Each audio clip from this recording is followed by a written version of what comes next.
You're listening to an archived Cabral Concept podcast. After listening to this show, check out the most up-to-date podcasts available at stephencabral.com/podcasts or search directly on iTunes. And now, welcome to the Cabral Concept, where board-certified naturopath and integrative health practitioner Dr. Stephen Cabral shares how he was diagnosed at the age of 17 with a life-altering illness and given no hope for recovery. It was only after studying and traveling all over the world did he discover how to combine ancient Ayurvedic healing practices with state-of-the-art naturopathic and functional medicine to fully rebalance the body and re-energize it with life. It's time to discover how to get well, lose weight, and finally feel alive again. And now, here's your host, Dr. Stephen Cabral. Hello and welcome back to the Cabral Concept. I'm Stephen Cabral, and today on a Training Thursday, we're going to actually take a little sidestep on talking about what workouts you should do, what exercises you should do, and actually talk about recovery. One thing that I got to experience for the first time on my last California trip was actually going to a cryotherapy center. Now, if you've never heard about a cryotherapy center, I want to talk to you a little bit about that today. You can just check or search cryotherapy for more information on this topic and see if there's one around you or in your location. I'm pretty excited because there's one opening or just opened in Boston, so I get to now hopefully use it a little bit more often. As long as it's near me, I have to check it out a little bit more. But where I was staying in the San Diego area actually had a place called Cryotonic, I believe was the name of it. I'm going to link it up in the show notes. They were really helpful. I really enjoyed going there, and so I'm going to recommend you do the same if you would like. But let's talk about cryotherapy and why it could be very useful for you, not only from a recovery from workout standpoint, but also in terms of wellness and anti-aging. So what is cryotherapy? Cryotherapy is essentially getting into a chamber or a sauna. Now the difference is this: a cryo chamber is going into a small little booth, maybe the size of, a little larger than a telephone booth or something like that. And they do have different sizes, and they get the temperature down to anywhere from 150 below zero to 272 degrees below zero, which is what I did. Typically, you start off at like the 150 to 200 and then jump up from there. I wanted the full experience. Of course, I dive into things head first and like to experience the most that I can from that specific thing. It is extremely cold. I'm going to talk about that in a moment, but definitely after that, I did still enjoy it. So anyway, I went into what's called a CryoSauna, and I'm actually glad that I did the CryoSauna first. I do like it. Well, I can't compare it yet, but I do like the idea of keeping my entire body immersed in this cold space, but having my head outside of that space.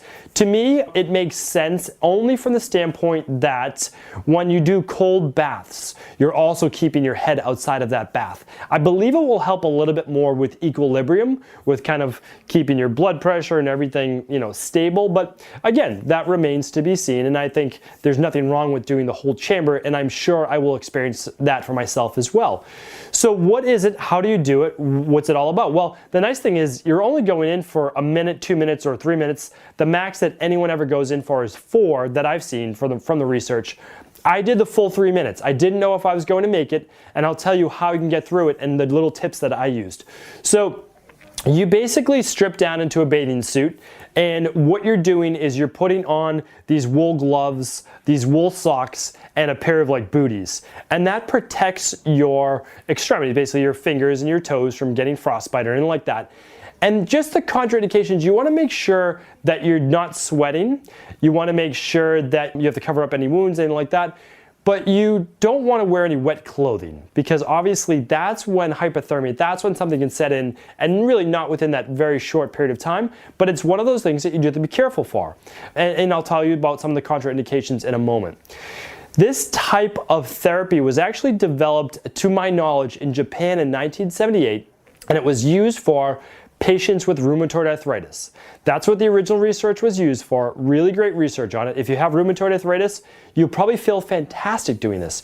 If you have any type of pain, you'll feel fantastic doing this, but I'll get back to those benefits in a moment.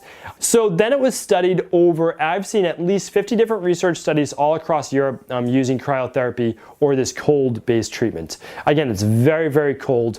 You get into this chamber or sauna just with your body walking into it. Picture kind of walking into a booth, basically closing the door, and then they turn on the nitrogen gas. Now again, keep in mind the air you breathe is about 78% nitrogen or so. The oxygen, kind of basically what we're breathing in the environment.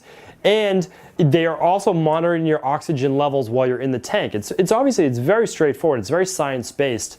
And what you're doing is you're going into this very cold room. And again, it's a small sauna.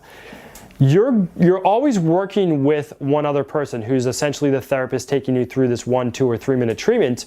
The only case they've ever had, now again, it's very tragic, someone did die, they were unattended. It was a worker at one of these cryotherapy centers. They went in, no one was there checking on them.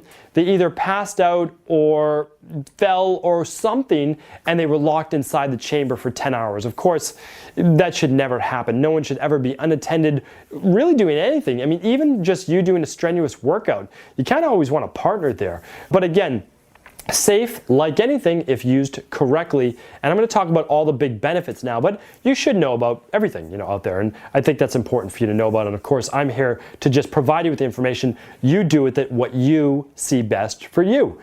Okay, so the biggest research and best benefit is used in anti-inflammatory based treatments. So it's going to help with pain. It's going to help with joint issues. It's going to help with that autoimmune based issue like rheumatoid arthritis or fibromyalgia, or let's say MS, one of those specific types of ailments that can be treated with decrease in inflammation. Now, that decrease in inflammation can help with obviously so many things, right? It can help with stress, can help with recovery from workouts.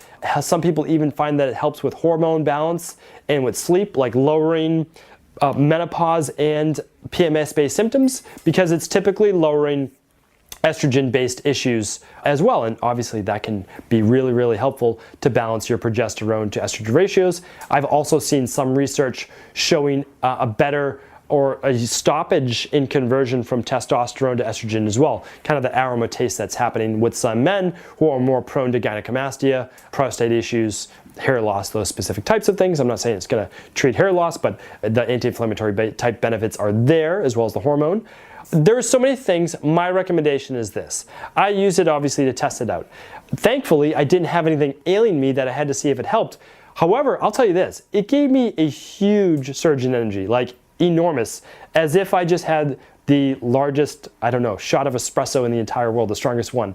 I came out feeling fantastic while I was in there, and I'm gonna link this up, put it on the website. You'll actually see a video of me actually in the chamber, freezing cold, of course it's freezing, 133 degrees, 272 degrees Fahrenheit below zero. And what helped me get through it was that I was talking with the therapist the whole time, just asking her about the benefits of it. So it was taking my mind off of it. I'm kind of like laughing in the video, smiling in the video to shake off the cold that I'm obviously experiencing, but also knowing that there's a finite time that I can get out of this chamber at any point that I want, that there's someone who's just gonna open the door, or I can open the door myself and get out. It is very, very helpful. And then she would say, okay, you only have a minute left, you only have 30 seconds left. And I was like, oh, 30 seconds, I can do 30 more seconds. And I'll tell you, when I stepped out, it was like getting just this buzz of energy. My whole body was on fire because obviously all my skin was cold. I've read that the penetration is only about 3 millimeters from the skin, so it's really the subcutaneous cold. How does the benefits work? Well, it decreases inflammation by lowering cytokine production, and it also creates something really interesting. It's a nice little expression. It's called vasoconstriction. Vasoconstriction means kind of constricting the arteries with, this is the big benefit, this is my belief, and there'll be more research on it, with reflexive vasodilation, right? So you're constricting your arteries just like if you were to put a cold pack on an injury, and then you take it off, and then boom, you get that vasodilation, which the blood pumps back in. And I believe you're not just decreasing inflammation through cold packs that you can do for a long period of time, you're also increasing blood flow, right? Because the hot, cold treatment has been well studied. Well, this is basically cold just for the short period of time, and then boom, the blood tries to get right back to the skin to warm it back up. So it's this rebalancing of energy in the body that I believe is causing that great deal of healing within the body from this. So yes, you get the anti-inflammatory,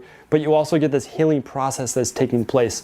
Again, I really enjoyed it. So cost-wise, Usually there's an introductory offer, typically maybe like $40 to $50. And then you can buy monthly memberships if you really liked it to take the cost down to, I think it's like $200 to $300 per month, which obviously is not expensive. But if you look at it, that comes out to be, let's say you use it 10 times or so, 3 times a week or 12 times. I think you're asking me to do math in my head here, but I can't think that's going to be around $25 to $30 per use. And again, if you have someone with these types of ailments and you would like to use this for rheumatoid arthritis, use it for recovery, or especially if you're an athlete, which that's where they're doing a lot of research right now in the Olympics, is it can help you tremendously, I believe. And so again, use this as another tool in your arsenal. For someone like myself, maybe I'll use it once a week, maybe I'll use it a couple times a month. We'll see. But I can tell you this, if I was trying to recover faster from a workout, like when I start to get more into maybe sprint tri training or things like that, I think I'll use it more often, especially obviously if it's near me, right? It's all about convenience. So use this information for yourself. I hope that I was able to provide you with a little bit more clarity and information and non-biased opinion on it. And if you use it, let us know how you enjoyed it. Ever wonder what the best sauna, blue blockers, sleep trackers, wake lights, salt lamps, or other health gadgets are? Or what about the top non-toxic mattresses, sheets, soaps, bath products, toothpaste, and cookware? Or would you like to know the cleanest choices for hemp parts, meal delivery services, supplements, and much more? I personally curated, researched, and now created a resource page of all of my top picks that continues to grow each week. These are the exact products I use in my own life, with my family, in my private practice, and they're the ones I trust. To find out all of my up-to-date recommendations and all the details, simply head on over to stephencabral.com/resources.